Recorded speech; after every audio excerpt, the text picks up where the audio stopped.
So if I'm not into Calvinism anymore, the club or the cult, they all start saying, oh, you're not a good person anymore. Calvinists are deceived.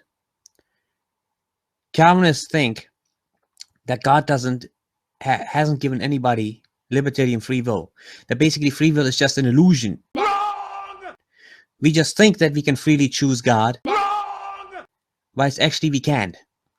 I clearly thought that I made a decision to have faith in Jesus Christ, that I cooperated with God.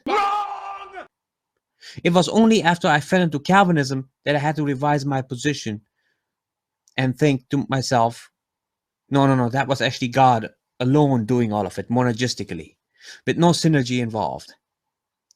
So I was deceived, and so are you right now. We are not deterministic machines. God is not a deceiver. Especially not, he doesn't deceive those who believe. And he doesn't deceive anybody directly anyways. Even Calvinists would agree with that much.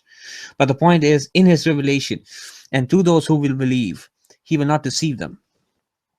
Why does God make us think we have free will when we actually don't? It's nonsense. It makes absolutely no sense. It's to the point where we can't talk to him. He's not. No, you can absolutely talk to me. In fact, let me go back to my Hangout. You can come in right now, Rafi, and we can talk this out.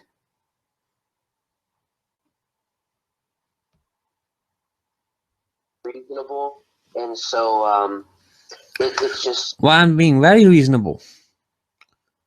I didn't block my comment section. You could comment there. You can come in my Hangouts. It's you who make the decision not to. Okay? And look, I'm even responding to this video. An unfortunate case of stupidity, and that he's smart in other areas, but when it comes to that area, you just can't talk to him right now for some reason. No, you absolutely can. Just give it a try. Don't just say things, man. I hate it when people do this. Behind my back, that is. But at least here I'm seeing it. Treating Calvinism and Arminianism as a salvation issue that doesn't make any sense. No, actually, it does make sense, because limited atonement, like I have explained many times, that means you, Mr. Apologetics, have you even watched my videos? At least watch my small videos. You don't have to watch a whole Hangout. But watch those videos. I've put in a lot of effort to specifically explain why limited atonement is a near damnable heresy. You will get to know it.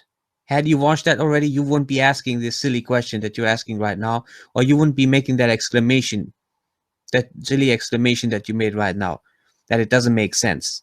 It absolutely makes sense, and I'm going to give it to you again. Limited atonement, when the gospel in 1 Corinthians 15 is clearly states that Christ, having died for our sins, and you go out and you preach the gospel and say he just died for sinners, and then when specifically asked, you tell the people, yes, he died for some sinners, not for all human sinners, you are preaching a perverted gospel, period. I think that I would probably identify somewhere in the Molinist siding camp, but I definitely have respect for the Calvinist position. And I mean, I agree that what do you respect about the Calvinist position, if you're not a Calvinist? That they say we don't really have any free will? That certain people, God made them such that they will end up choosing to be in hell?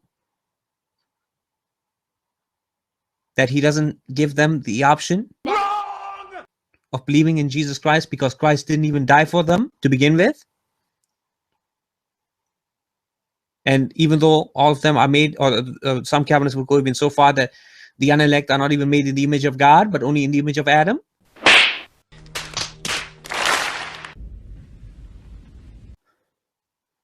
Is that what you respect about Calvinism, Mr. Apologetic?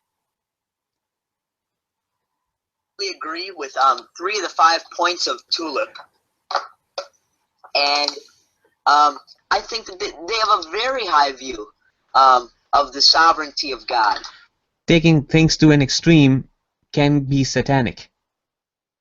just playing with words and saying they have a very high view of the sovereignty of God. No, actually, because if you put the sovereignty of God in the way that the Calvinists put it, you're automatically taking away the most important attribute of God, and that is love.